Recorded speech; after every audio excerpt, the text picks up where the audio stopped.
In April 2026, one company did something no company had ever done before. It closed worth more than $5 trillion. Not an oil giant, not a bank, a company that designs computer chips, Nvidia.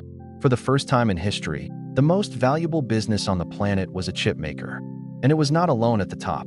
The whole world had suddenly decided that chips were the most precious thing in the economy. Look across the chip sector, and the same fever shows up everywhere. In a single stretch of April 2026, advanced micro devices jumped about 55%. Micron rose around 52%, Broadcom 45%. Even the giants, Nvidia and the Taiwanese manufacturer TSMC, climbed more than 20% in a matter of days. This was not one lucky stock. An entire industry was being repriced all at once by an enormous bet on the future. Zoom out to the index that tracks the whole sector, and the picture gets even stranger. The Philadelphia Semiconductor Index, known as the SOX, went on a tear. At its peak, it surged almost 39% in just 16 trading days. That was its longest winning streak in 32 years of history. Investors were not nibbling at the edges. They were piling in faster than at any point since the index began. So is this just hype, another bubble inflating? Look at the cash. Nvidia sells most of its chips to data centers, and that business has gone vertical. 2 years ago, it earned about $15 billion a quarter from data centers. By early 2026, that number had reached $75 billion. In a single quarter, the stock is not floating on dreams alone. The revenue underneath it really is exploding. And that is the puzzle at the heart of this story. The most valuable company on Earth, worth around $5 trillion, sells something almost no one has ever actually seen. You cannot buy one in a shop. You will never hold one in your hand. So before we ask why the market loves them so much, we have to answer a simpler question. What is a chip, and why does everything depend on it? Here is the first surprise. Chips are already running your entire life. The phone in your pocket holds dozens of separate semiconductors, not just one. A modern car can carry up to 3,000 of them, steering, braking, and sensing the road. By 2028, the chips inside an average car will be worth around $1,400 on their own. Quietly, almost everything you touch has turned into a computer. Now look at what these chips actually are. The miracle is scale.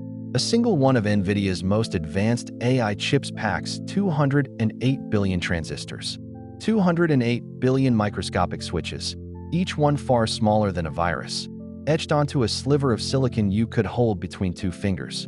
No other industry builds anything this complex. This is the most intricate object that humans have ever mass-produced.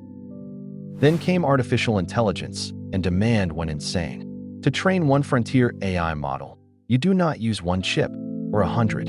You use an army of them. Training the model behind the Grok Assistant took around 200,000 of these chips, all wired together and running as a single machine.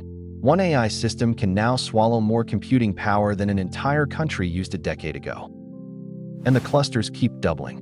The supercomputer that trained that model, nicknamed Colossus, started with 100,000 chips in 2024. Barely a year and a half later, it had grown past 550,000. Every leading lab is now racing to build something bigger. Each new generation of AI needs more chips than the last, and nobody wants to be the one who runs out. So how much money is chasing this? In 2026 alone, the 4 biggest American tech companies plan to spend about $725 billion building AI infrastructure. That is up roughly 77% in a single year. And most of that money flows, in the end, toward chips. When the richest companies on Earth all spend like this at the same time, the demand becomes almost bottomless. Add it all up, and the chip industry has crossed a line. In 2025, global semiconductor sales reached $792 billion. For 2026, forecasters expect the industry to top $1 trillion for the very first time. A single trillion-dollar year, built on tiny pieces of silicon. That is the demand side of the story. Now for the harder half. Who actually makes them? Here is what almost nobody realizes. For all that money, barely anyone on Earth can actually make a cutting-edge chip. The supply chain comes down to 4 narrow choke points. The designs come mostly from the United States.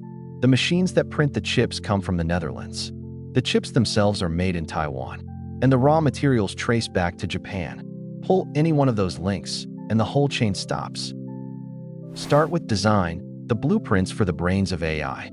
This stage is dominated by one company.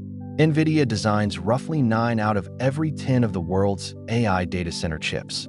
Rivals exist, and they are trying hard, but for now, almost every serious AI system on the planet runs on a chip that Nvidia drew up. One firm, with near total control of the design. But here's the twist. Nvidia does not build a single one of its own chips. Almost nobody designs and manufactures the most advanced chips themselves anymore. More than 90 of every 100 of the world's most advanced chips are made in one place, the island of Taiwan. The company that designs the future has to send those designs thousands of miles away to be physically made by someone else. That someone else is a single company, TSMC, the Taiwan Semiconductor Manufacturing Company. It is the contract factory for the entire industry. In 2025, TSMC earned around 70% of all the money spent on made-to-order chips in the world. Apple, Nvidia, Advanced Micro Devices, they all design chips, then line up at the same factory in Taiwan to have them built. Now go one layer deeper. To make a leading-edge chip, TSMC needs a very specific machine called an EUV lithography system. It uses light to print circuits just atoms wide. And exactly one company on Earth knows how to build it, a Dutch firm called ASML. No ASML, no machine.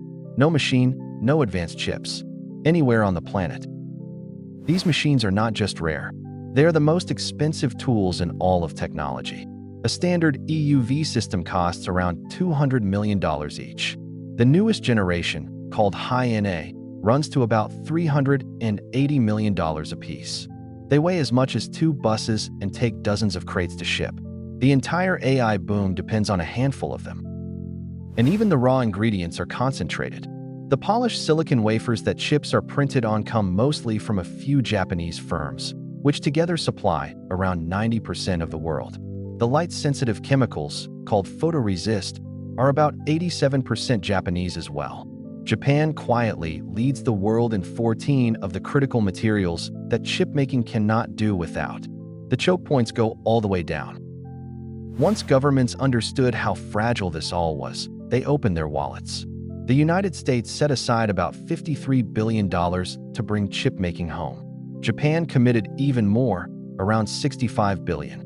Europe mobilized roughly $46 billion. South Korea added 19. Around the world, a subsidy race broke out, all chasing the same goal, never again to depend on one island for the most important product on Earth. That money is already pouring into concrete and steel. TSMC is now building $165 billion of factories in Arizona, the largest foreign investment in American history. Intel is planning around $100 billion in new fabs. Samsung is spending $45 billion in Texas. For the first time in decades, advanced chip factories are rising on American soil. But money is only half the story. The other force reshaping chips is government policy. Starting in 2022, the United States limited which of the most advanced chips could be sold to China. In 2023, the rules tightened further. By 2025, even a special, slower chip, the H20, needed a license to ship. The world's most important technology had become a matter of national strategy. How big is that disruption? Consider one number. When Nvidia gave its official forecast in 2026, it assumed it would earn zero data center revenue from China. Zero. From what had been one of the largest chip markets in the world. Whatever your view of the policy, the message from the numbers is blunt. Chips are no longer just products. They are leverage. China, for its part, is racing to build its own. Blocked from the most advanced machines, its factories have focused on the older, mature chips that still run cars, appliances, and machines of every kind. China's share of the world's mature chip capacity is climbing from around 31% in 2023 toward an estimated 39% by 2027. The map of who makes chips is being redrawn in real time. So how concentrated will all of this stay? The shift is real, but slow. One forecast estimates that by 2032, the United States could make around 28% of the world's most advanced chips, up from essentially zero in 2022. Taiwan will still lead for years to come, but for the first time, its near-total grip is finally starting to loosen. So why the rally? Strip away the noise, and it comes down to this. The world suddenly needs almost unlimited computing power, and only a tiny, fragile chain of companies can supply the chips to deliver it. Scarcity, meeting the most strategic product on Earth. That is what the market is pricing in. Whether any single stock is a good buy, this video does not say. This is the story of the chips, not investment advice.